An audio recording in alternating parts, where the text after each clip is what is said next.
Flush left and ragged right, इसका अर्थ क्या है?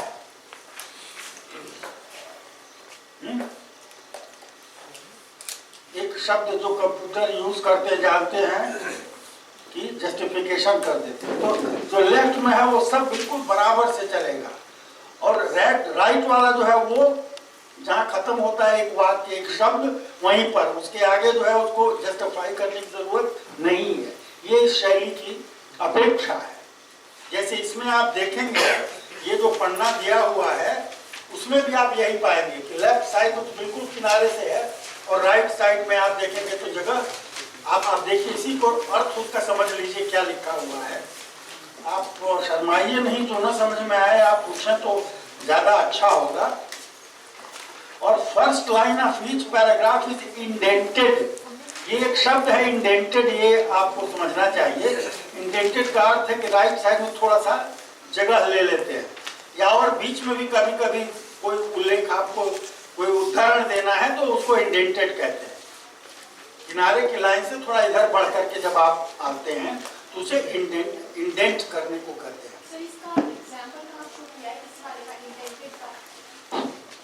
अगर इंडेंटेड का एग्जाम्पल नहीं शो किया है तो आप चिंता मत करिए। उसका अर्थ यह है कि जैसे कोई उदाहरण हो तो इधर से भी छोड़ सकते हैं, इधर से भी छोड़ सकते हैं, बीच में आप रखिए। इंडेंटेड का अर्थ यही है कि किनारे वाली लाइन से आगे बढ़ करके आप उसको लिखें ताकि वो भिन्न दिखाई पड़े।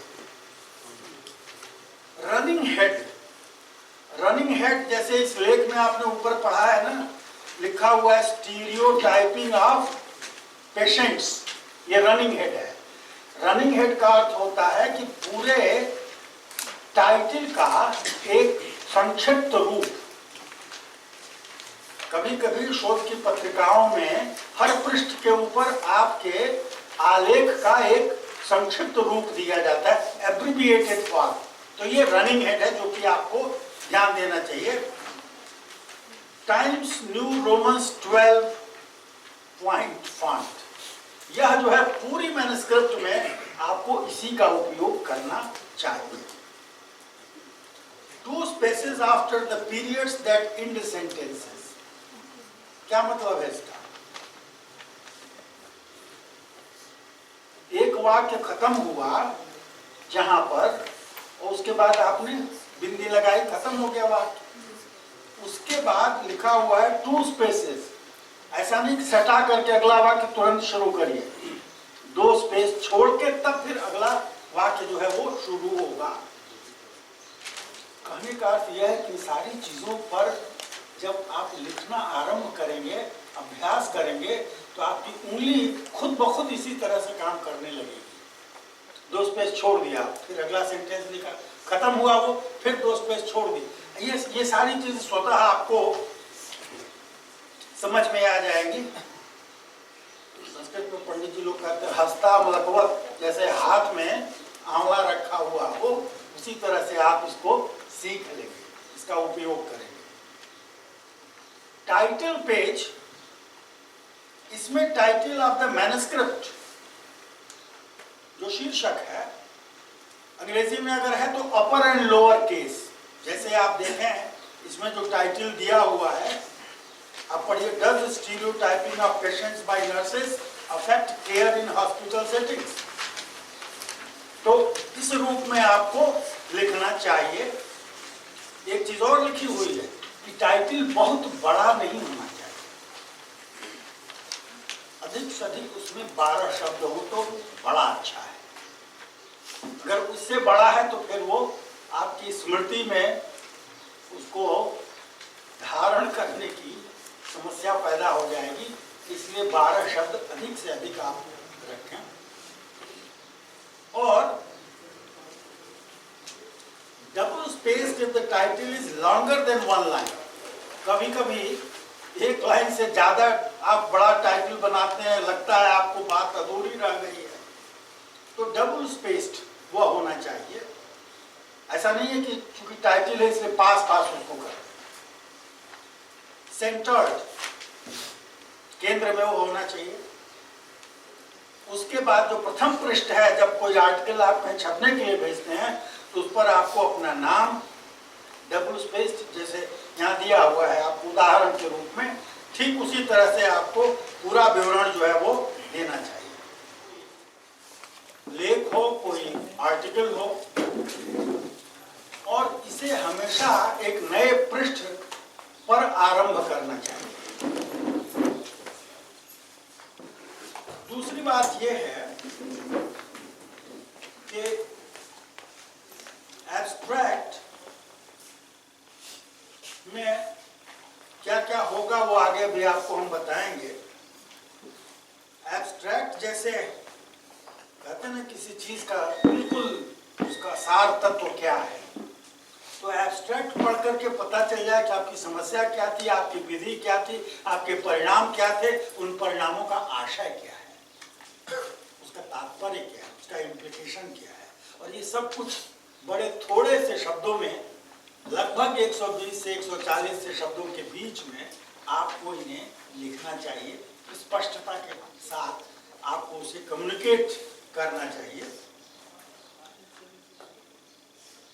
उसके बाद अगला जो पृष्ठ होता है, वहां पर आप अपने लेख का जो पाठ है, जो टेक्स्ट है, उसको शुरू करते हैं। जब कोई लेख आप सबमिट करते हैं तो वहां पर इंट्रोडक्शन लिखने की आवश्यकता नहीं होती है। ये तो पता है कि आप शुरू कर रहे हैं, वो इंट्रोडक्शन ही लिख रहे हैं। हाँ, थीसिस में प्रायः अध्याय 1 के नीचे आप प्रस्तावना, भूमिका, जो भी आप चाहें, आरंभिकी और जाने क्या क्या लिखा जाता है हिंदी में, और आप इंट्रोडक्शन ये शीर्षक वहां देते हैं, लेकिन इसमें देने की आवश्यकता नहीं है। हालांकि कई जर्नल में इंट्रोडक्शन शब्द भी रखा जाता है, लगाया जाता है, उसमें भिन्नता दिखाई पड़ती है।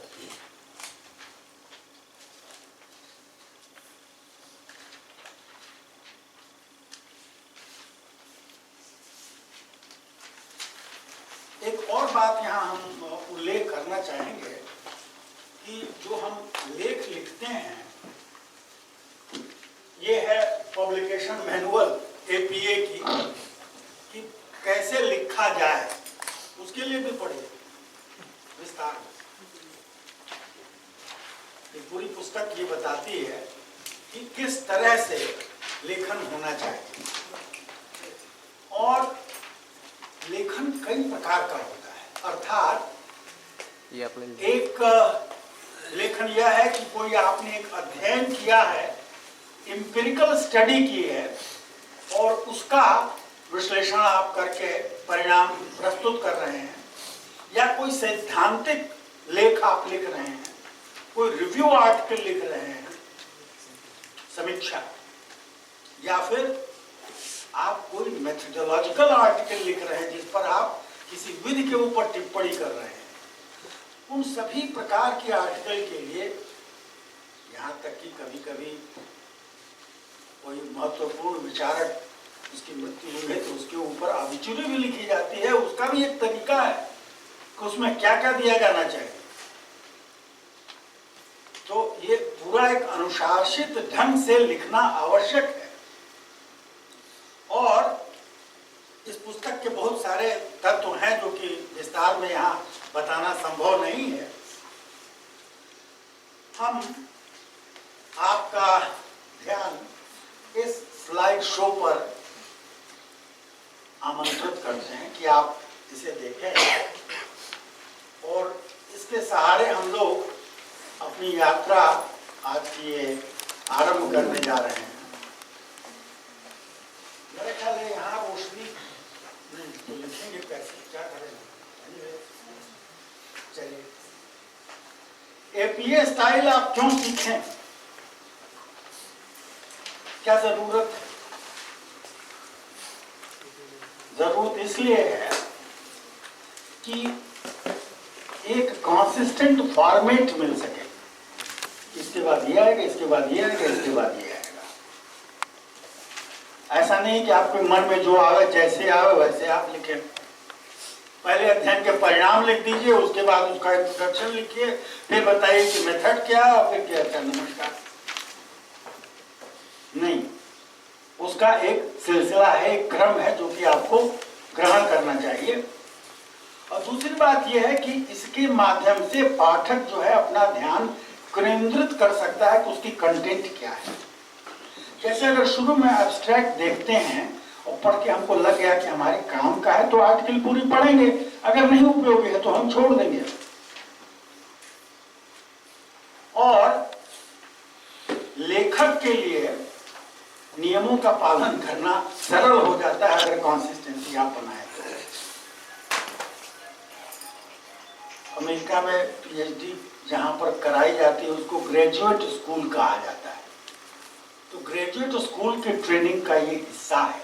जब आप वहां जाते हैं तो आपसे ये अपेक्षा की जाती है कि आप ये सब जानेंगे। और स्वभावतः जब आप पब्लिकेशन के लिए, उसके प्रकाशन के लिए आगे बढ़ेंगे। अगला,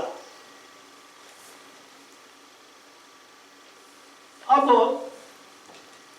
पब्लिकेशन की कई स्टाइल है। एक स्टाइल जिसका उल्लेख मैं बार बार कर रहा हूं वो है APA style, American psychological association, उसकी ये पब्लिकेशन मैनुअल है। तो ये वाली स्टाइल।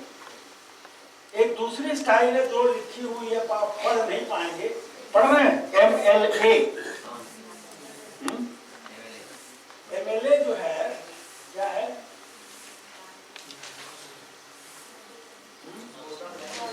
क्या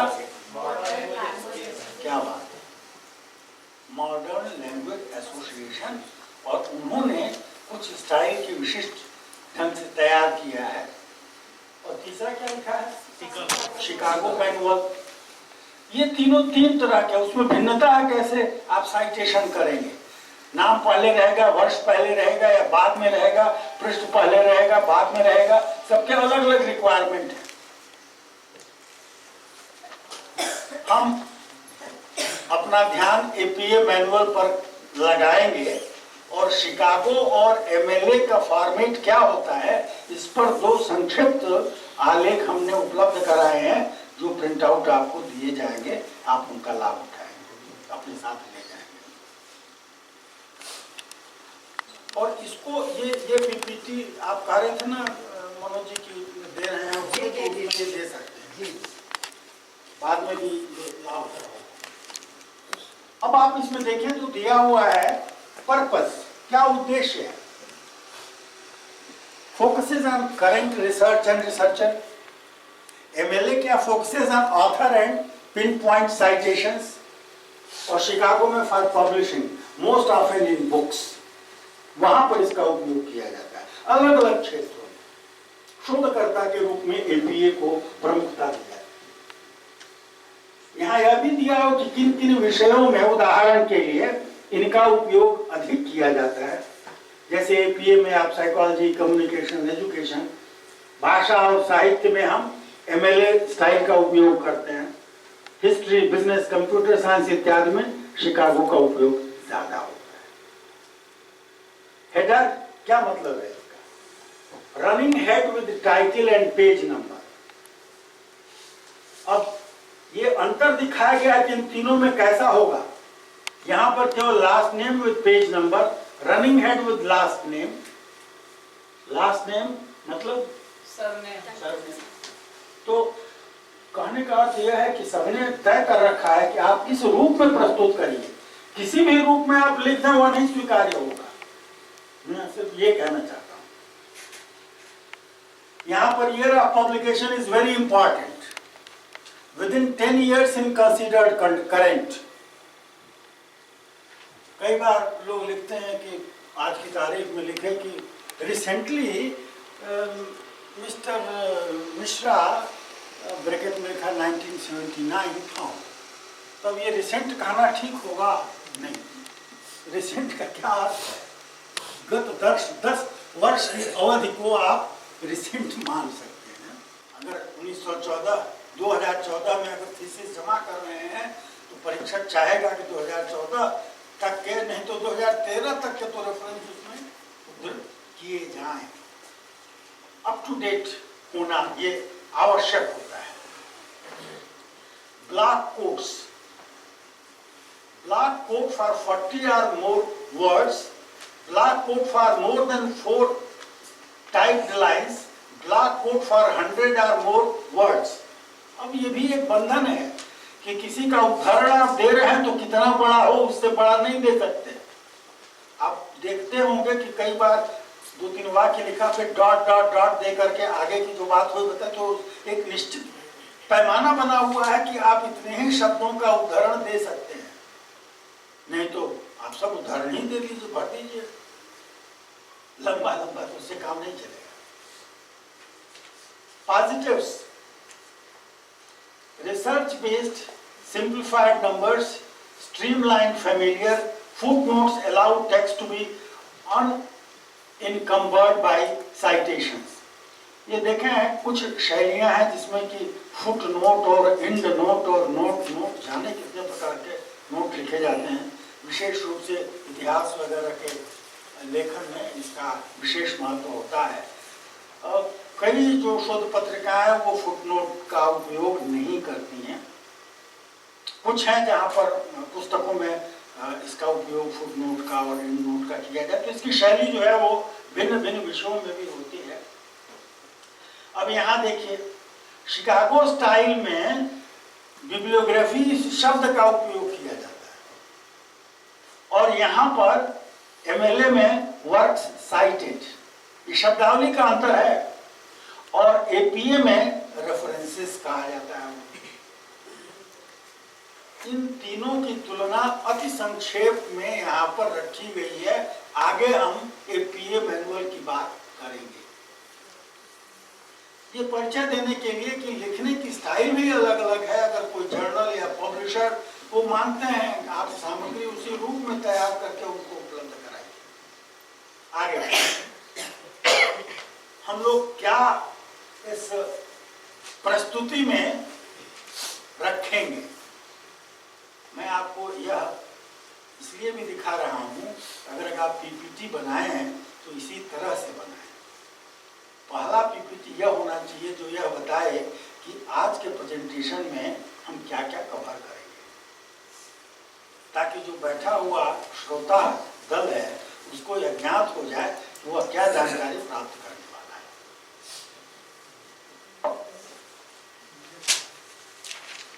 ये हम छोड़ देंगे क्योंकि ये उसके लिए ज्यादा उपयोगी है जिसको कि पहले वाली मैनुअल का ज्ञान हो।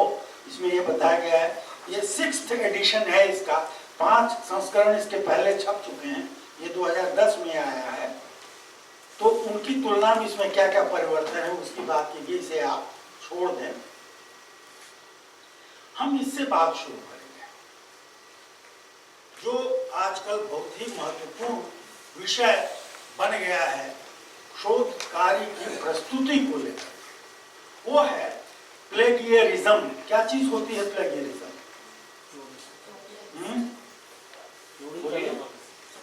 प्लेगियरिज्म से चेक करते हैं कि हमारा जो रिसर्च पेपर है कितना ऑथेंटिक है, कितनी कॉपी पेस्टेड मटेरियल उससे पता चल जाएंगे। प्लेगियरिज्म क्या है? लिटरेरी थेफ्ट, दूसरे के कार्य को अपना कार्य बना करके प्रस्तुत करना, बौद्धिक चोरी। इसके प्रति लोग बहुत संवेदनशील हो चुके हैं और उसका दंड भी अनेक लोगों को मिला है। तो सचेत रहने की आवश्यकता है। और इसमें 2 शब्द है, पढ़िए, प्लेगियरिज्म एंड आगे आगे क्या लिखा है भैया? हम तो आगे बढ़ जा रहे हैं, आप पीछे, आप आगे वाले पे आओ।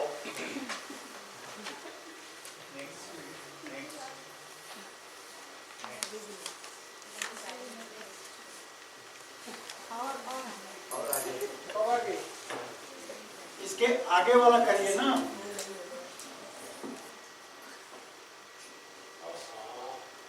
आगे चलो,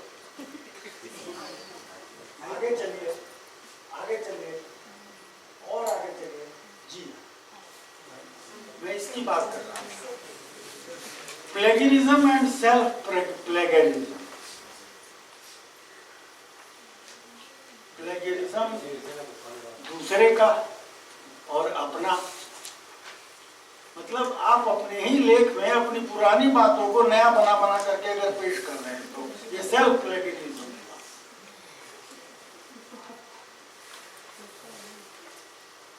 हर बार जब आप कोई उदाहरण लेते हैं तो उसके स्रोत को अंकित करें, बताइए। अगर किसी के विचार को आपने उद्धृत किया, वहां ब्रैकेट में उस व्यक्ति का नाम और वर्ष और पृष्ठ आप बताएं।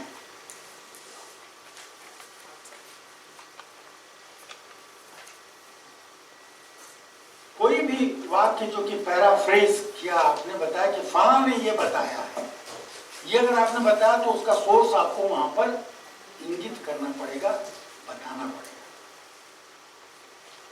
सेल्फ प्लेगरिज्म का अर्थ है अपने काम का उपयोग पुनः करना,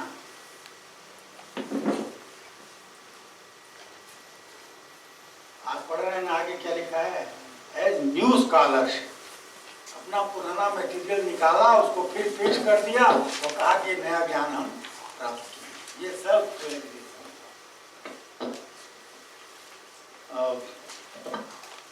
कभी कभी बड़ा दबाव होता है, आपने एक लेख लिखा और 4 जगह से आया कि भाई हमको कुछ दे दीजिए, तो उसमें से काट के थोड़ा उनको दे दिया, उसी में थोड़ा उनको दे दिया, और एक पैराग्राफ जोड़ करके उनको दे दिया, और दूसरा पैराग्राफ जोड़ करके तीसरे को दे दिया।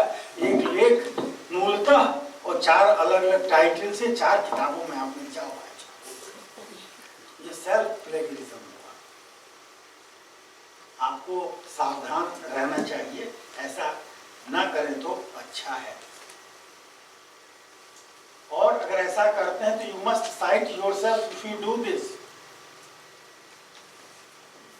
ऐसे करने की जरूरत जब पड़ती है तो मैं नीचे लिखता हूं कि यह हमारे पहले के इस संदर्भित लेख का एक प्रकार का नया संस्करण है, इसका रिवाइज्ड वर्जन है, मॉडिफाइड वर्जन है, यह मैं लिखता हूं। कहीं आपने लिखा है, प्रकाशित हो चुका है, उसको आप फिर से उसको थोड़ा बदल करके, ठीक करके, नए ढंग से प्रस्तुत कर रहे हैं, तो आप नीचे लिखना चाहिए कि यह हमारे पहले के उस लेख का परिवर्धित संस्करण है।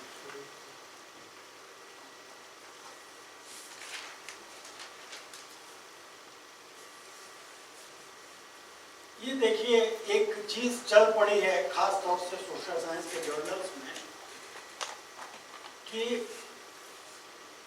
इलेक्ट्रॉनिक जर्नल रेफरेंसेस,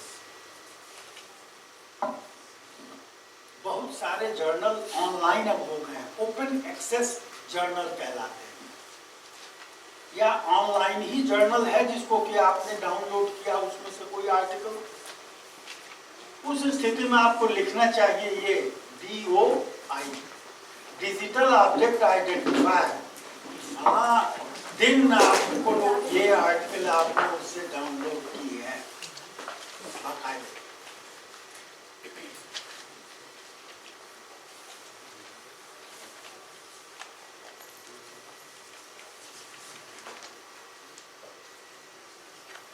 ये बात हम लोग कर चुके हैं, इसलिए इसको दोहराने की आवश्यकता नहीं है। Page numbers in upper right hand corner.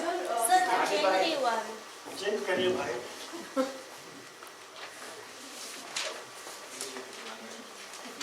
आगे चलो, आगे चलो। हाँ, अच्छा, हम अपना बदलने के पहले आप page numbers in upper right hand corner, बीच में नहीं, लेफ्ट में नहीं, राइट हैंड कॉर्नर पर वह पृष्ठ का अंक दिया जाना चाहिए।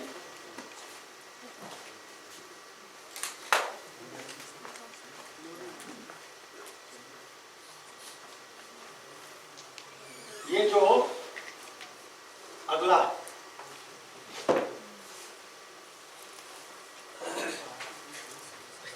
the header now includes the running head in upper case। Upper case का अर्थ हुआ जिसको कैपिटल लेटर आप कहते हैं। जैसे इसमें ये लिखा है ना, ये रनिंग हेड ऊपर कोने में, तो वो कैपिटल लेटर्स में है, इसका अर्थ यही।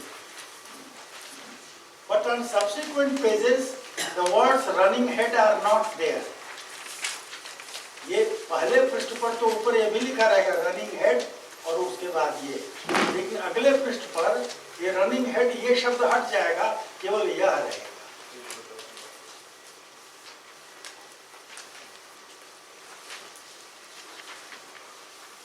जैसे इसी में आप देखिए तो पहले पृष्ठ पर लिखा हुआ है रनिंग हेड और उसके बाद और दूसरे पृष्ठ पर आप देखिए तो रनिंग हेड वो शब्द हट गया है, केवल कैपिटल लेटर्स में जो उसका संक्षिप्त रूप है वही दिया हुआ है।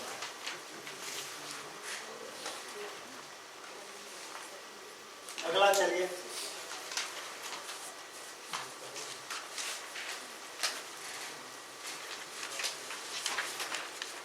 Title page. तो टाइटल पेज का क्या अर्थ है? ये पहला पृष्ठ जो है वो टाइटल पेज हुआ और इस टाइटल पेज पर टाइटल देंगे, नाम देंगे, इंस्टीट्यूशनल एफिलिएशन, आपका पूरा पता होना चाहिए। और आजकल जब पूरा पता लिखते हैं तो उसमें क्या क्या होना चाहिए बताइए? अंत में क्या रहता है? Pin code. आप जो है जब पता लिखते हैं तो उसमें पिन कोड भी होना चाहिए और आपका ईमेल भी उसमें उल्लिखित होना चाहिए। हम लोग जर्नल्स में नीचे जो है ईमेल भी उसका आईडी दे देते हैं ताकि अगर कोई पढ़ करके उनसे करस्पॉन्डेंस करना चाहता है तो सुविधा से वो कर सकते। रनिंग हेड कितना बड़ा हो? Less than 50 characters including spaces. उसमें कितने कैरेक्टर, कितने अक्षर हों? 50, not more than that. Fully justified as with page number. Fully justified का अर्थ बिल्कुल किनारे वो होना चाहिए।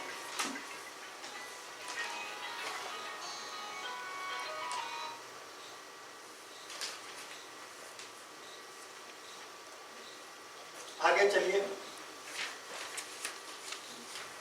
ये उदाहरण एक टाइटल पेज का दिया हुआ है। आगे चलिए,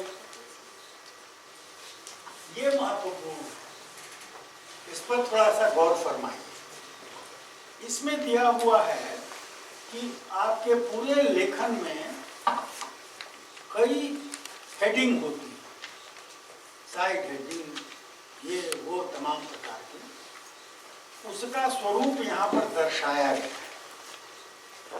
There are 5 levels of headings which follow a top-down progression. Centered, bold force, upper and lower case heading, flush left, बिल्कुल किनारे, justified जिसको आप कहते हैं, bold face and upper and lower case heading, indented bold face lower case heading ending with a period, indented bold face italicized lower case heading ending with a period, indented italicized lower case heading ending with a period। ये कई प्रकार की heading होती हैं। और आगे चलिए आप,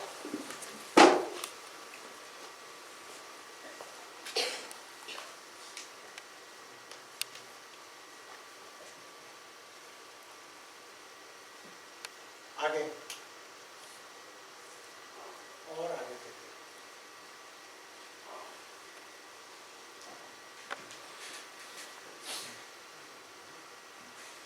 सेमीकोलन समझते हैं ना, क्या होता है? सेमीकोलन का उपयोग कैसे किया जाए, बड़ी रोचक बात है, इसलिए आप समझिए इसको। दो अलग अलग बातें अगर आप कह रहे हैं, two independent clauses that are not joined by a conjunction. उदाहरण के लिए आप देखिए, the participants in the study were paid, those in the second study were unpaid. यहाँ एंड वगैरह कुछ नहीं लिखा होगा। सेमीकोलन से दो बातों को आपने यहाँ पर प्रस्तुत किया, अलग किया। Used to separate elements in a series that already contain commas. उदाहरण यहाँ दिया हुआ है, the color order was red, yellow, blue, semicolon, blue, yellow, red, और yellow, red, blue. मान लीजिए आप प्रयोग कर रहे हैं रंगों को देखने के बारे में, एक ग्रुप को आपने रेड येलो ब्लू के क्रम में दिखाया, दूसरे को ब्लू येलो रेड के क्रम में दिखाया, और तीसरे को येलो रेड ब्लू के क्रम में दिखाया। तो इन तीनों को सेपरेट करने के लिए आप सेमीकोलन का उपयोग कर रहे हैं। कोलन का उपयोग कैसे किया जाता है? Use between a complete introductory class and a final phrase. अगला स्लाइड, धन्यवाद। यहाँ उदाहरण दिया हुआ है, Freud wrote of two urges. अब यहाँ पर कोलन दिया हुआ है, वो क्या क्या है इसको समझाने के लिए। An urge toward union with others, and do not use after an introduction that is not a complete sentence. Colon का उपयोग कब किया जाए, कब न किया जाए, आगे चलिए। देखिए, ऐसा है कि ये करने से आता है, और अच्छा हो कि गलत मैन्युस्क्रिप्ट आपको दी जाए और ये मैनुअल पढ़ करके उसके अनुसार आप उसको ठीक करें, और फिर देखें कि आपने ठीक से ठीक किया है कि नहीं। डैश का उपयोग कब किया जाए? Sudden interruption in the continuity of a sentence. These two participants, one from the first group, one from the second, were tested separately. तो एक इंटरप्शन इंट्रोड्यूस अगर कर रहे हैं तो वहां पर आप डैश का उपयोग कर सकते हैं। एक शब्द है हाउ एवर, और सोशल साइंस के लेखन में हाउ एवर का उपयोग बड़े प्रचुर मात्रा में किया जाता है। जब कुछ नहीं समझ में आता है तो आप हाउ एवर। अब एक हाउ एवर का अर्थ हुआ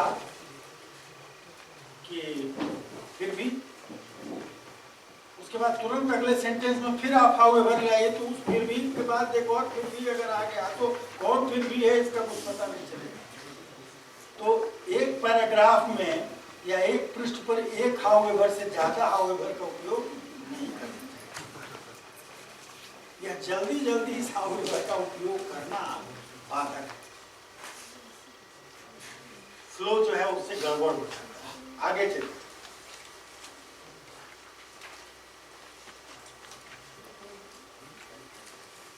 quotation marks,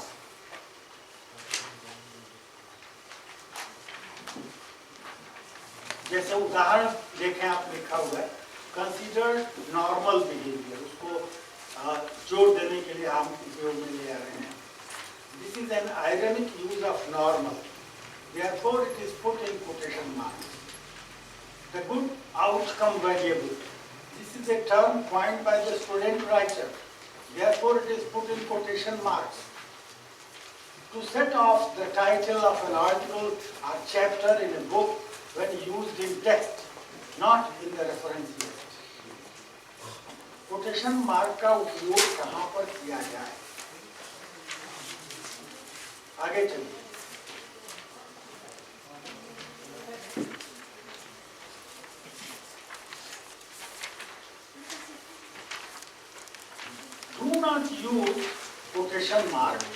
to cite a letter, word, phrase or sentence as a linguistic example. Instead, he tactilized them. He clarified the difference between father and father. अब यहाँ पर कोटेशन मार्क न दे करके उन दोनों को टेढ़े अक्षरों में आपने रखा है. Do not use to introduce a technical or key term. उसके बदले में tactilize them. The term zero-based budgeting appeared.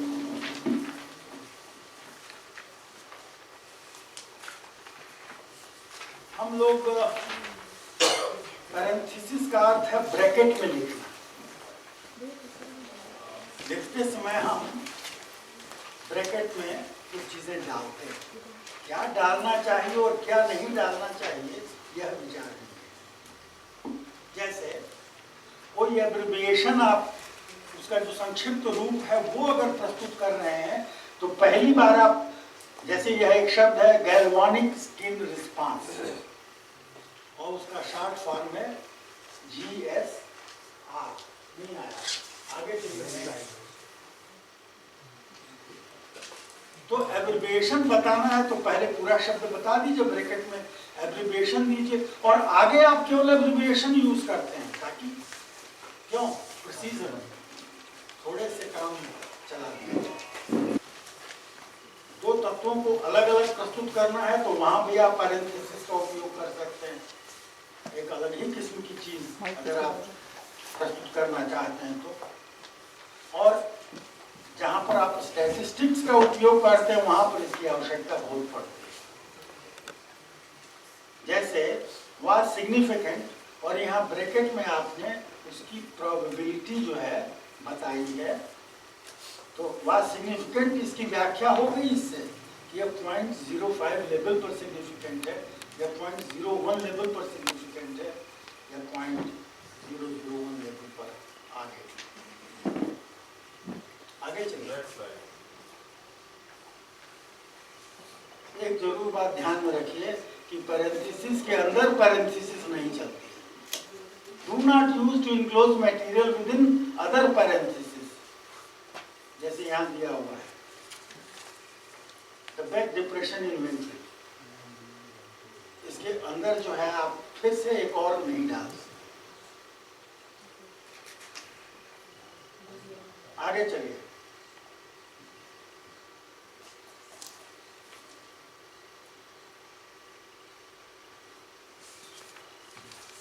Use bracket under certain circumstances.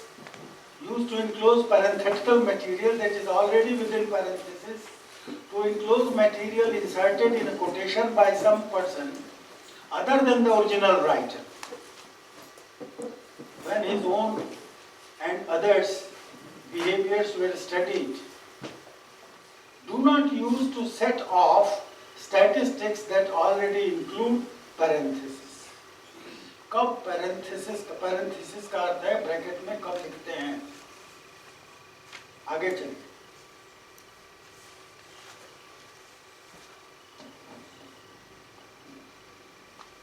ये जो ऐसे लाइन छोटी सी होती है उसको कहते हैं, आगे क्या कहते हैं इसको, स्लैश. स्लैश का उपयोग कब किया जाता है.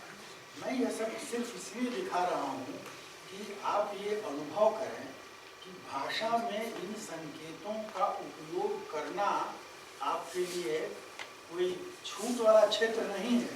उसके कुछ नियम हैं, उसके अनुसार ही comma, full stop, semicolon, colon, parenthesis, slash इन सब का उपयोग किया जाता है.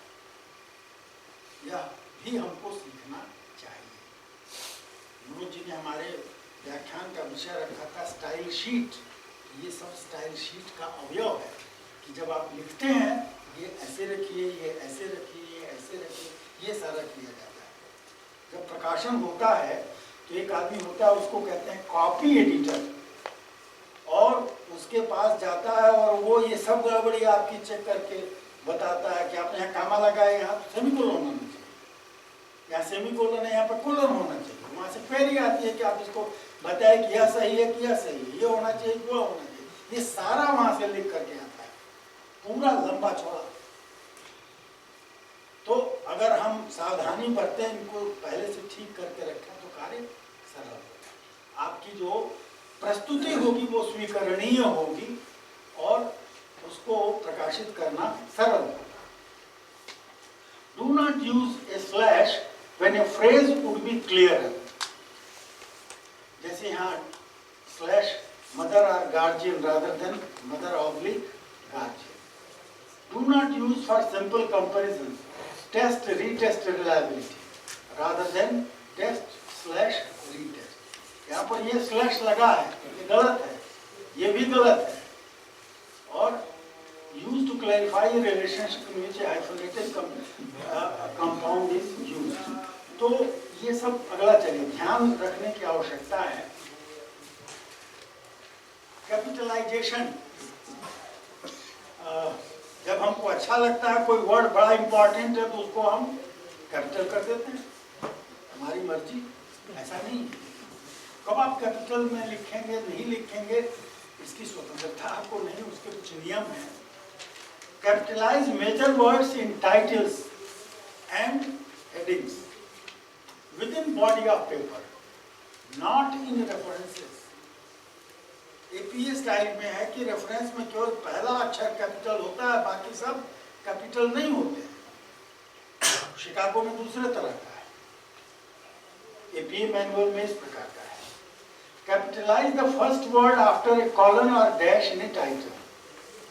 टाइटल में कई बार हम कोलन दे करके एक सब टाइटल भी हम लिखते हैं, तो अगर कोलन के बाद फिर लिखा है तो वो भी कैपिटल में पहला अक्षर रहेगा। Capitalize proper nouns and trade names. Do not capitalize names of laws, theories, models, hypotheses. But retain capitalization of a personal name. किसी के नाम का कोई फार्मूला है या कुछ है इस तरह का, तो वहाँ पर इसकी, अब ये देखिए, we saw significant evidence of Rogerian theory or person-centered theory. Personal name है तो रोजेरियन थियरी में आर जो है वो रोजर से एक व्यक्ति थे, तो रोजेरियन अगर कहते हैं तो आर कैपिटल रहेगा। और इनका सिद्धांत का नाम है person centred theory. Person centred में पी कैपिटल नहीं है, हम बड़ा महत्व देते हैं तो पी को भी कैपिटल कर दे तो ये स्वीकार्य नहीं होगा। आगे चलिए। Capitalize nouns followed by numerals or letters that denote a specific place in a numbered series, unless it is a common part of a book or table. On day 2 of experiment 4, chapter 4, do not capitalize nouns that precede a variable. Trial n variable, trial 3 number. आगे चलिए।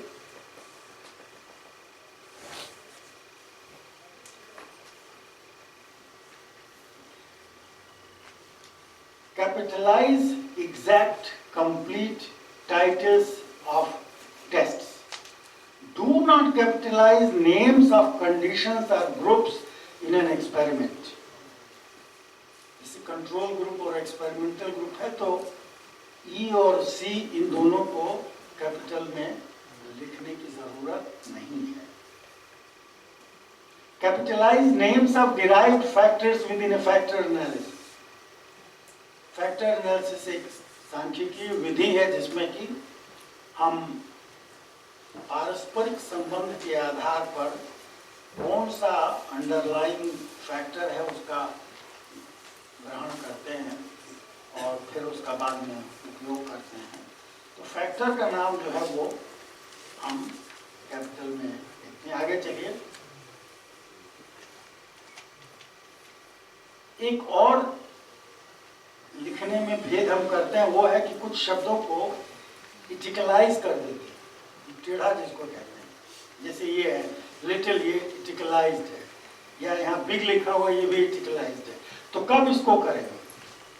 Titles of books, periodicals and microfilm publications, इन सबको italicise किया जाता है. Use to introduce a new technical और key term or label only the first time. पहली बार कोई नया तत्व आपने अगर कोई टेक्निकल टर्म इंट्रोड्यूस किया तो आप उसे कर सकते हैं, मगर बाद में नहीं. Use for letters, words, phrases cited as a linguistic example. आगे चलिए.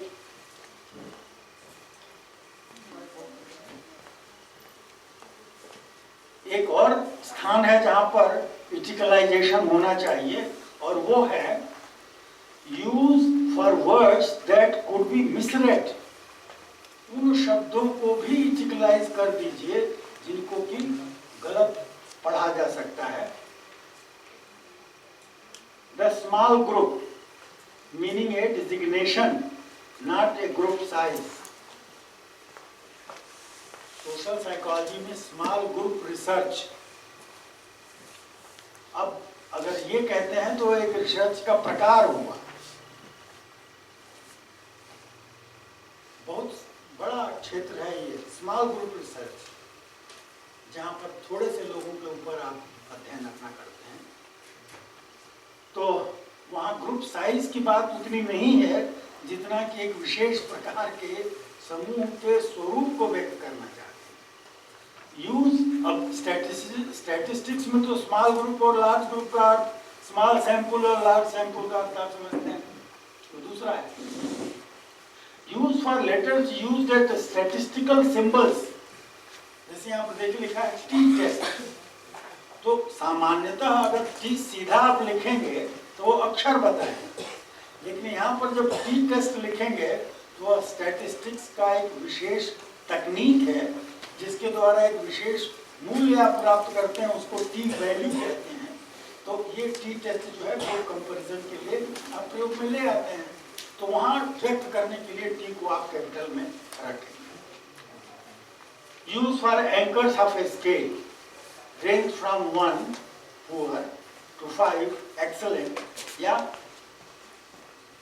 स्ट्रांगली एग्री, स्ट्रांगली डिसएग्री, 5 और 1. तो वहां पर आप इसको. अगला चलिए.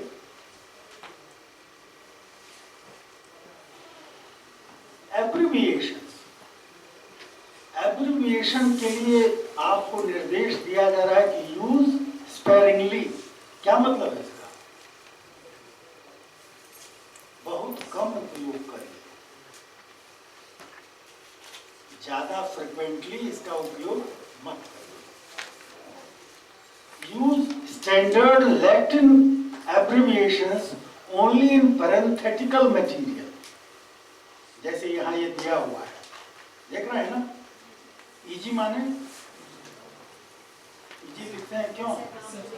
फॉर एग्जाम्पल, एग्जाम्पल देने के लिए. ध्यान दीजिए, अगर पैरेंथेसिस के बाहर लिखते हैं तो वो गलत है. आई का क्या मतलब होता है? यह भी ब्रैकेट के अंदर लिखना चाहिए, बाहर नहीं. वीएस बनाम वर्सेस ईटीसी. ये सारी बातें जो हैं, ये देखिए Latin abbreviation only in parenthetical bracket के अंदर ही इनका उपयोग होना चाहिए, ब्रैकेट के बाहर नहीं होना चाहिए. सेंटेंस को लिख रहे हैं वहां पर ईटीसी और ये सब लिखना उचित नहीं है. And outside use for example that is versus and so fourth.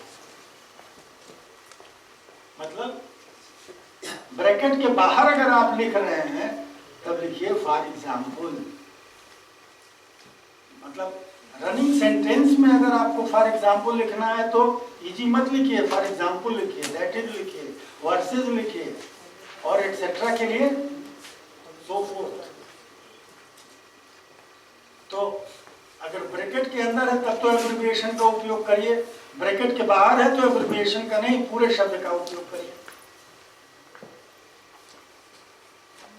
Seriation within a paragraph और सेंटेंस. नेक्स्ट,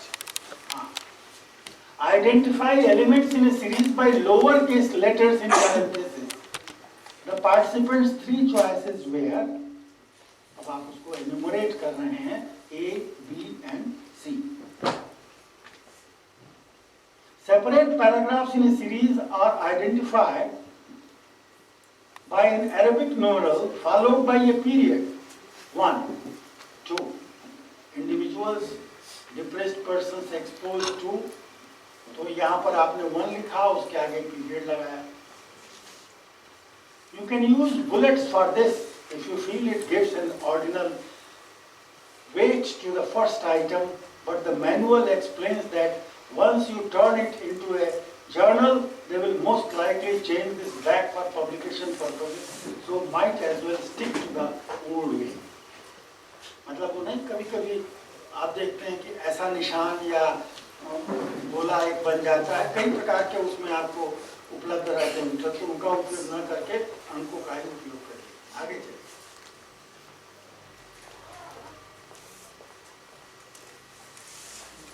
जब आप लिखते हैं तो अक्षर भी होते हैं और अंक भी होते हैं, और अंक भी कितने बड़े हो सकते हैं, छोटे भी हो सकते हैं, उसके भी कुछ नियम हैं. Use figures, numerals to express all numbers 10 and above, all numbers below 10 that are grouped for comparison with numbers 10 and above. For example, 2, 6 and 50. Not 2, 6 and 50. This is now optional in the 6th edition. ये टिप्पणी है. ये जो 6th edition है उसमें ये optional है, ये कंपल्सरी नहीं है. Numbers that immediately precede a unit of measurement. 3 lbs. ये lbs क्या होता है? Ounce. Not 3 lbs. ये यहाँ पर अंक में लिखा गया है और यहाँ अक्षर में, तो कहा जा रहा है कि 3 lbs लिखना चाहिए, न कि THREE. तो कहाँ अंक में लिखेंगे, कहाँ नहीं लिखेंगे, इसका भी एक अनुशासन है. Numbers that represent statistical or mathematical functions more than 5% of the sample, not क्या 5%. ये लिखना ठीक है, ये लिखना ठीक नहीं है. Numbers that represent time, dates, ages, तो यहाँ भी आपको अंक का उपयोग करना चाहिए. आगे चलिए. एक टिप्पणी और, अगर संख्या जो है वह 10 से कम की है तो यूज वर्ड्स 10 TEN लिखिए न कि 10. 9 NINE लिखिए न कि 9 numbers. Any number that begins a sentence or title. जैसे मान लीजिए कि आप अंग्रेजी में लिख रहे हैं 30 children participated in this study, और सेंटेंस शुरू हो रहा है 30 से, तो कोई सेंटेंस अंक से नहीं शुरू होता है. It's a rule. आपको हमेशा लिखना ही पड़ेगा THIRTY. 30 से शुरू करते हैं. Common fractions, universally accepted usage, the 10 commandments. आगे चलिए.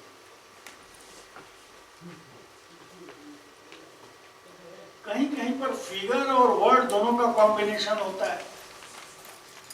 फिगर अर्थात अंक. अब 3 मिलियन पीपल, ये ज्यादा इंप्रेसिव लग रहा है इसकी अपेक्षा में, की तुलना अगर करें तो ये लिखना ठीक है, 3 मिलियन, न कि ऐसे लिखें. Back to back modifiers, 26 year old, not 20. ये समझ में आ रहा है क्या गड़बड़ हो रहा है? 20 लोग 26 साल की उम्र वाले, 26 year olds, not 26 years olds. use a zero between decimal point when numbers are less than 1.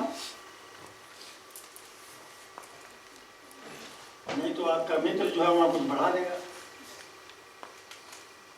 यहाँ शुरू में -0.23 सेंटीमीटर, 0.48। यहाँ पर ये देना इसलिए आवश्यक है कि यहाँ पर कोई चीज लिखी जा सकती है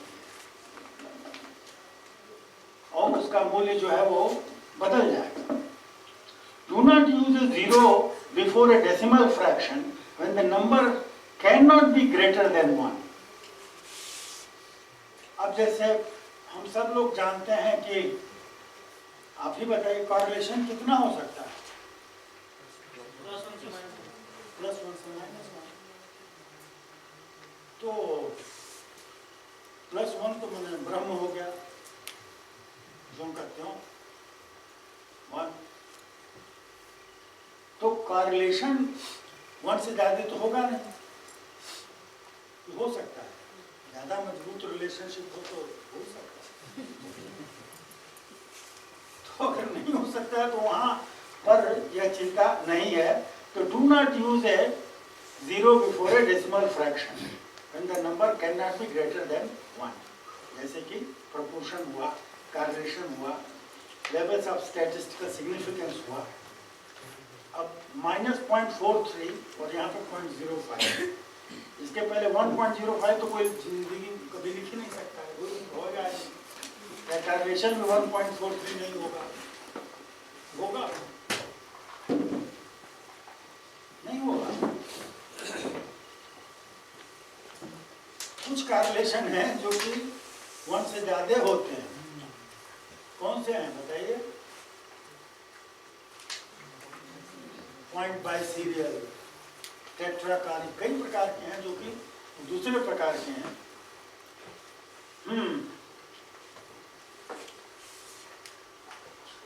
रेफरेंस साइटेशन अगर टेक्स्ट में कर रहे हैं, जहां पर किसी व्यक्ति का उल्लेख कर रहे हैं, तो आप उसका सरनेम बताएंगे, वर्ष लिखेंगे।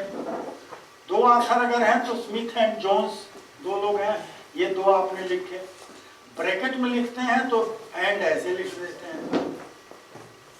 अब सुनिए, 3, 4 और 5 आथर्स, 3 आथर हैं तो स्मिथ, जोन्स एंड ब्लैक। पहली बार लिखेंगे तो पूरा नाम लिखेंगे। अगर उसी लेख में दूसरी बार ये आ रहे हैं तो जोन्स एंड ब्लैक गायब हो जाएंगे, केवल स्मिथ बचेंगे। नेक्स्ट टाइम जब आप लिखेंगे तो HL का उपयोग करेंगे। After second time but inside the same paragraph, ध्यान दे रहे हैं आप क्या परिवर्तन हो रहा है? यहाँ पर यह ईयर भी गायब हो जाएगा। But if it is in the same paragraph, don't repeat the year. अब मान लीजिए कि 6 लेखक हैं, एक लेख जिसका मैं भी सहभागी हूं, उसमें कितने 15-20 लेखक, तो उस स्थिति में केवल एक नाम जाएगा। 6 और मोर जहां हो गए वहां पर पूरी लिस्ट देने की आवश्यकता नहीं है, केवल पहला नाम जाएगा। और पहला वो होता है जो सबसे ज्यादा मेहनत करता है, उसका नाम पहला होता है। ग्रुप्स एज ऑथर्स, कभी कभी कोई संगठन है, कोई कार्य करता है, तो उसका उल्लेख कैसे होगा? पहला जो होगा अमेरिकन साइकोलॉजिकल एसोसिएशन APA 2000, और आगे से केवल APA 2000 लिखेंगे। आगे चलिए, कई बार ऐसे लेख होते हैं जो कि अनाम लेखक के द्वारा लिखे होते हैं, anonymous. Use first few words of reference list entry, usually title study finds, TEA 2007। Authors with same surname. एक बड़ी समस्या है कि कई बार ऐसा होता है कि कई मिश्र लोग हैं और एक ही आर्टिकल में है, कोई G मिश्र है, कोई T मिश्र है, कोई M मिश्र है, तो फिर क्या करेंगे? तो वहां पर केवल मिश्र लिखने से या केवल कुमार लिखने से काम नहीं चलेगा, T कुमार और P कुमार भी लिखना पड़ेगा। जैसे ST. Smith and JD. Smith, ये दो अलग अलग स्मिथ हैं। कभी कभी तो इतनी मुश्किल हो जाती है कि उसी साल में दो स्मिथ लिख रहे हैं, तो ईयर भी वही है, तो तब तो और भी जरूरी हो जाता है कि उनका सरनेम के अलावे जो एब्रिविएशन है वो भी आप दीजिए। आगे चलिए। 2 or more words within the same parenthesis, एक पैराग्राफ के अंदर अगर आप लिख रहे हैं Jones and Thomas, if by the same author then by date Jones, और उसके बाद ये। एक और चीज यहाँ पर ध्यान दीजिएगा, एक ब्रैकेट में अगर 4 रेफरेंस आपको लिखने हैं तो किसको पहले लिखेंगे? वहाँ भी अल्फाबेटिकल ऑर्डर रहेगा, पहले जे आएगा, उसके बाद टी आएगा। ये नहीं है कि ये नया है तो ये पहले आएगा और ये पुराना है तो बाद में आएगा, समय नहीं है। यहाँ पर अल्फाबेटिकल, ये जे से शुरू होता है, ये टी से शुरू होता है। ये छोटी छोटी बातें हैं, आपके आदत का हिस्सा होना चाहिए। आगे चलिए। टेक्स्ट में कोई कोटेशन आप दे रहे हैं तो वहां पर व्यक्ति का नाम इन्वर्टेड कामा में दीजिए, और ये पृष्ठ देना बड़ा आवश्यक है कि कहां पर ये लिखा हुआ है। आगे चलिए। Display quotation of 40 or more words in block quotation, double space, without quotation marks. Black found the following, और ये उनका आलेख है, ये आपने उनके शब्द जो के त्यों यहाँ पर दिए हैं, और यहाँ पर आप, अब यहाँ भी देखिए कभी हम लोग ये पीरियड नहीं लगाते हैं, पीरियड लिखने के बाद लगाते हैं, गलत है। पहले यहाँ पर वाक्य पूरा होगा, उसके बाद ये पेज जो है वो दिया जाएगा। लेकिन जब भी उदाहरण दें तो वर्ष और पृष्ठ बताना बड़ा आवश्यक है, इसलिए कहीं जब आप पढ़ें और कोई कोटेशन नोट करें तो वहां पर कंप्लीट रेफरेंस आपके पास उपलब्ध रहना चाहिए। नेक्स्ट,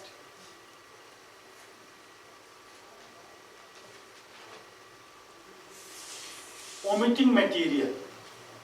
अगर पूरे वाक्य में कुछ हिस्सा छोड़ना चाहते हैं तो एक डॉट का उपयोग करेंगे। इंसर्टिंग मटेरियल, अगर आप उसमें कुछ जोड़ना चाहते हैं अपनी ओर से तो ये लिखते हैं more the same and so forth. Adding emphasis, use brackets to explain emphasis. पता नहीं आपने ध्यान दिया है कि नहीं, कई बार किसी का कोटेशन आप नोट करते हैं और फिर अपनी ओर से कुछ जोड़ते हैं, बीच में लिखा जाता है emphasis added, ये मैंने इसमें जोड़ दिया है। तो फिर यही आपको याद दिला गया है कि कोटेशन में ऑथर का नाम, उसका वर्ष और उसका पृष्ठ जरूर दिया जाना चाहिए। आगे रेफरेंसेस, रेफरेंस भी डबल स्पेस्ड होना चाहिए, अल्फाबेटिकल ऑर्डर में होना चाहिए, और हैंगिंग इंडेंशन। अब easiest way is to type references like you normally would, select, highlight them all, and then in Word, under format, paragraph, select hanging indentation. ये जब आप टाइप करेंगे तो इसको आप समझेंगे। एक उदाहरण यहाँ दिया हुआ है, कंप्लीट रेफरेंस यह है, यहाँ पर ऑथर का नाम दिया हुआ है और पहले सरनेम दिया है, उसके बाद उनका इनिशियल जो है वो दिया हुआ है, ऐसे ही होना चाहिए। उसके बाद ब्रैकेट में वर्ष दिया हुआ है और ब्रैकेट समाप्त होने के आगे मित्र, गजब है, आप लोग देख रहे हैं, हम बता रहे हैं, वो बस तो है नहीं। निर्गुण भगवान के उपासक, ये है उदाहरण कार्लसन कामा। मैं बताऊं ये बहुत आवश्यक है, और एक बार पकड़ लेंगे तो छूटेगा नहीं, और नहीं पकड़ेंगे तो कभी पकड़ में नहीं आएगा कि कहाँ कामा कहाँ फुल स्टॉप लगाना है। आप देखिए, बहुत जरूरी है। कार्सन कामा एल ए, उसके बाद ब्रैकेट, ब्रैकेट के बाद कामा है, और क्या फुल स्टॉप। उसके बाद पहला अक्षर देखिए आप कैपिटल में है, उसके बाद फिर कोलन के बाद पहला अक्षर कैपिटल में है। आदर के लिए आप सबको कैपिटल में ना करें। उसके बाद ये जर्नल का नाम है, जर्नल है प्रोफेशनल स्कूल काउंसलिंग। जर्नल का, पुस्तक का जो भी उल्लेख आता है उसको हम इटैलिक में करते हैं, और उसका हर शब्द का पहला अक्षर कैपिटल में होता है। उसके बाद क्या दिया है? वॉल्यूम, और उसके बाद ब्रैकेट में क्या दिया है? इशू। तो पूरे वर्ष में वॉल्यूम तो वही रहता है, लेकिन अगर 4 इशू निकलते हैं तो 1 2 3 4, तो इशू क्या है ये भी देना चाहिए, क्योंकि हर वॉल्यूम में शुरू से अंत तक पृष्ठ संख्या तो कंटिन्यूअस रहती है। ऐसा नहीं है कि हर इशू में वो पृष्ठ संख्या जो है वो फिर से, मतलब अगर वॉल्यूम 6 है तो अब इस जर्नल में संभव है, मुझे लग रहा है कि हर अंक का पेज नंबर अलग अलग है। आप ध्यान दे रहे हैं इस बात? हर एक में 10 से 15 मिलेगा आपको। पहले अंक में भी 10 से 15 रहा होगा, लेकिन वो आर्टिकल कोई और होगी, ये नहीं होगी। तो उसके पीछे आप घूमेंगे तो पता नहीं चलेगा। तो इशू भी दीजिए और पेज नंबर भी दीजिए, लेकिन अक्सर जर्नल में वॉल्यूम में कंटिन्यूअस पेज नंबर होता है, जो मेरा अनुभव है। मतलब इशू के बाद नंबर आगे बढ़ता चला जाता है, पेज नंबर की मैं बात कर रहा हूँ।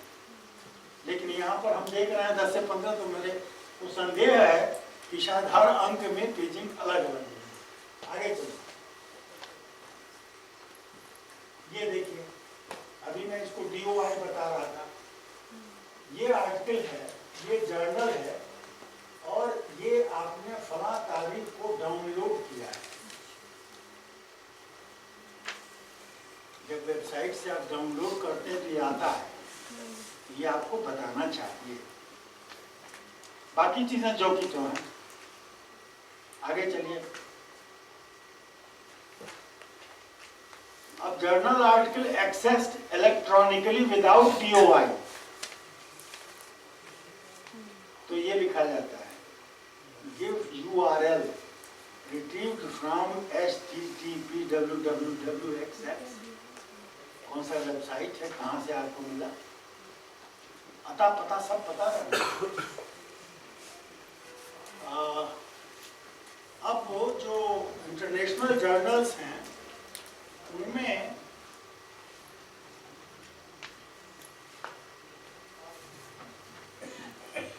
जर्नल में आर्टिकल छपने के पहले ऑनलाइन वो आ जाती है,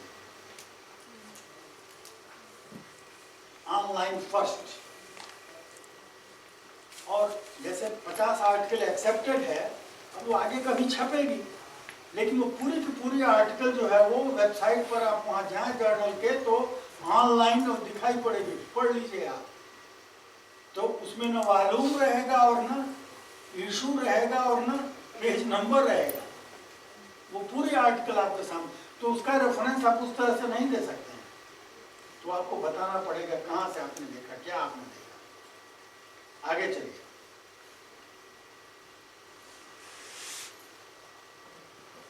कहाँ से आप ये पाते हैं, इसके कुछ शोध दिए। आगे चलिए।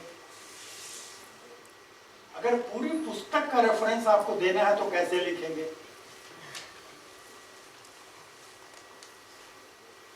आप उसके लिए स्वतंत्र नहीं है, उसके लिखने का एक तरीका है और आपके सामने है। तो आप यहाँ पर ये देख रहे हैं कि छोटी छोटी बातें हैं, लेकिन मैं बता दूं आपको ये बहुत महत्वपूर्ण है। ये इस तरह की डिसिप्लिन आप में आनी चाहिए। जैसे देखिए, छोटी बात है कि AND न लिख करके एंड का निशान बना हुआ है। यहाँ पर देखिए फैमिली मेडिएशन, अब यहाँ पर एम जो है वो कैपिटल नहीं है, पहला शब्द जो है उसी का पहला अक्षर जो है वो कैपिटल में है, कोलन के बाद फिर पहला शब्द का पहला अक्षर। मैं ये एपीए स्टाइल की बात कर रहा हूं। उसके बाद देखिए कि पूरी पुस्तक का जो टाइटल है वो इटैलिक्स में है, जर्नल का नाम और पुस्तक का नाम दोनों इटैलिक्स में, लेकिन जर्नल अभी आपने देखा जो उसमें हर शब्द जो है वो पहला अक्षर उसका इटैलिक्स में है, लेकिन जब पुस्तक का देख रहे हैं तो केवल पहला शब्द का पहला अक्षर सब कैपिटल में और नहीं।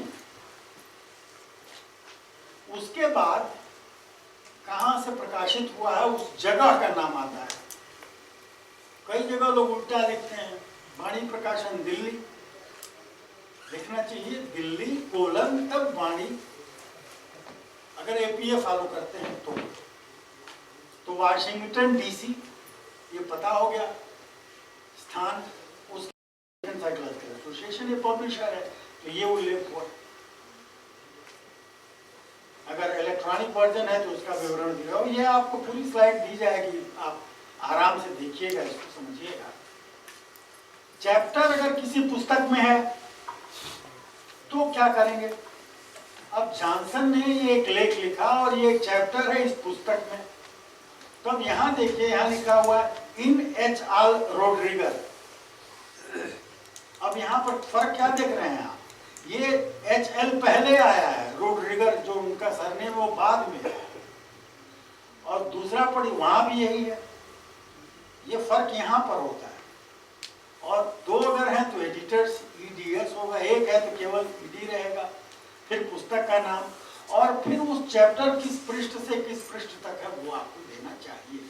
और बाकी ये प्रकाशन कौन सा है, अर्लबाम हिलसाइड, हिल्सडेल, न्यू जर्सी, ये आपका स्थान हो गया।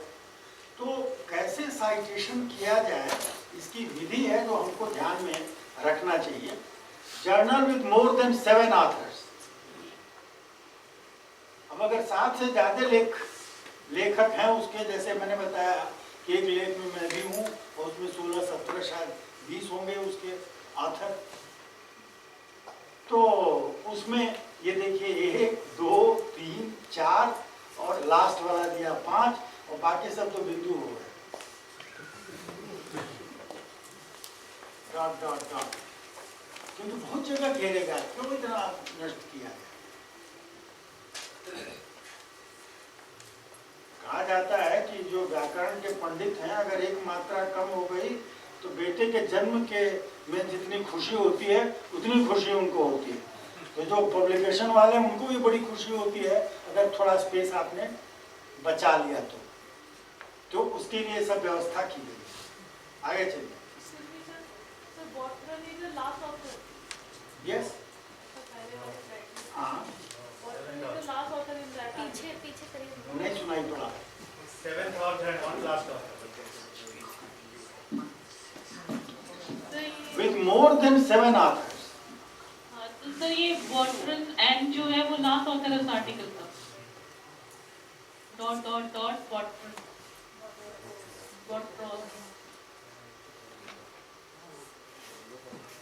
हमको तो कोई परेशानी नहीं नजर आ रही है, आपको क्या परेशानी आ रही सिर्फ है? परेशानी नहीं आ मास्टर की लास्ट ऑथर का नाम देंगे डॉट डॉट डॉट करने के बाद फिर जो लास्ट में हाँ हाँ हाँ जरूर, इसलिए कि वो नहीं देंगे तो अधूरा लगेगा, सब डॉट डॉट से थोड़ी काम चलेगा। तो लास्ट वाला भी दिया और शुरू के कुछ दे दिए, तो एक तरीका निकाला, एक रास्ता निकाला कि कैसे इसको प्रस्तुत किया जाए। तो लास्ट वाला चलेगा। English translation of book, Sanskrit की किताब है, हिंदी की किताब है, अंग्रेजी ट्रांसलेशन दे रहे हैं, a philosophical essay on probabilities. अब किसने ट्रांसलेट किया वो यहाँ देना पड़ेगा, और original work published 1814। In text cite original date and translation, ये ध्यान ये पढ़िए। जो टेक्स्ट में लिखेंगे वहां पर लैंग 1814 1951। अब कोई ये ना सोचे कितने जीवन में इनका लंबा था, वो एक ओरिजिनल वर्क है और दूसरा ट्रांसलेशन। आगे चलिए। Online resource for from group और गवर्नमेंट, बहुत सारी रिपोर्ट्स हम यूज करते हैं, उनको कैसे लिखते हैं इसका उल्लेख है। ये सेकेंडरी सोर्स है, उसका उपयोग आप कैसे करेंगे, ये अब मैं विस्तार में नहीं जाऊंगा, अपनी बात खत्म करूंगा। मैं सिर्फ ये दिखाना चाहता हूं कि इन सबको ध्यान में रखना आवश्यक है, और जब सब लोग इसको फॉलो करेंगे तो एक तरीका बन जाएगा। आप उसमें प्रशिक्षित होना चाहिए कि कैसे लिखना चाहिए, कैसे नहीं लिखना चाहिए। अब आगे बढ़ो यार, बढ़ते चलो आगे। बायस इन लैंग्वेज, भाषा में कभी कभी पूर्वाग्रह होते हैं, तो पूर्वाग्रह मुक्त भाषा का उपयोग आपको करना है। उसके बारे में कुछ क्या कहते हैं, ताकीद, कुछ चेतावनी आपको देनी आवश्यक है। पहली और आज बड़ा ये संवेदनशील मामला हो गया, जेंडर से रिलेटेड बायस नहीं होना चाहिए। Avoid ambiguity by choosing nouns, pronouns and adjectives that specifically describe participants. Avoid using he when referring to both sexes. When referring to someone who is transsexual or transgender, use pronouns appropriate to how the individual identifies. ये महत्वपूर्ण प्रश्न है और इसका उपयोग आप समझ बूझ करके करें। आगे चलें।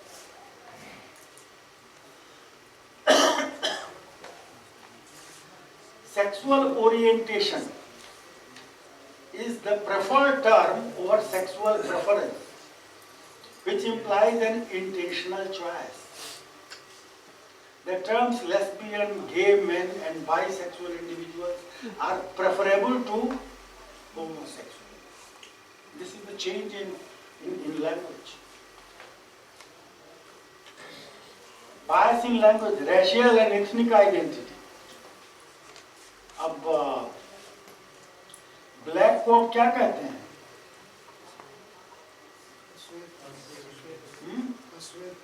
नो, ब्लैक को अश्वेत। Afro Americans, they are written as Afro Americans, not black, not Negro. Afro American ये शब्द है उनके। तो इन चीजों को ध्यान में रखना आवश्यक है।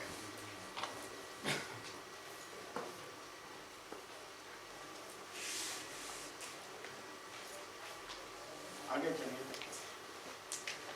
ये पढ़ा आपने, ब्लैक और अफ्रीकन अमेरिकन, हाँ यही मैं कह रहा था। Afro, Latina, Chicana, Chicano, Hispanic, American Indian, native American, Asian और Asian American. Bias in language, disabilities, ये जिनको पहले क्या कहा जाता था, विकलांग, अब उनको क्या कहा जाता है? हिंदी बनाइए, डिफरेंटली एबल्ड। हाँ तो हिंदी बनाइए, विशेष योग्यता वाला, विशेष योग्यता होगा, डिस्टिंक्शन। उसके लिए उचित शब्द भी बनना है, डिफरेंटली एबल्ड।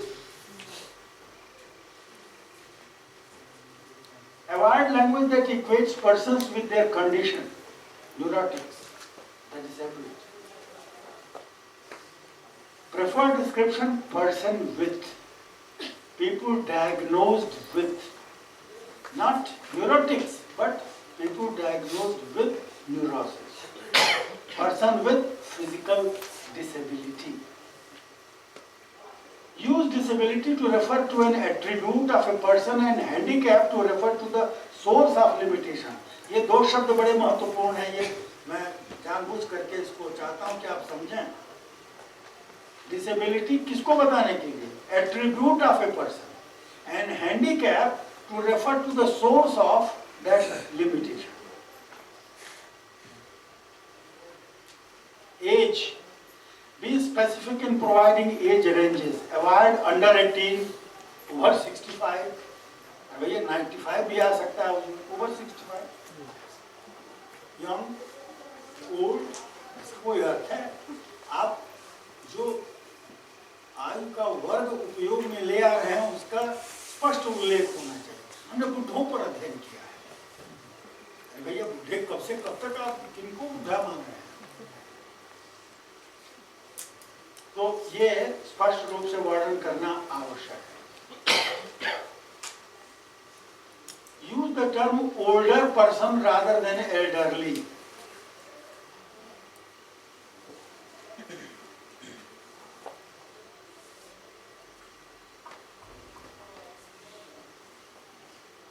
देखिए,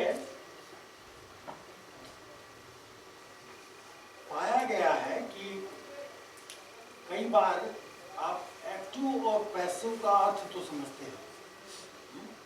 एक्टिव और पैसिव. तो माना यह गया है और पाया गया है कि पैसिव वॉइस का उपयोग कम से कम करना चाहिए, एक्टिव वॉइस का उपयोग अधिक से अधिक करना चाहिए.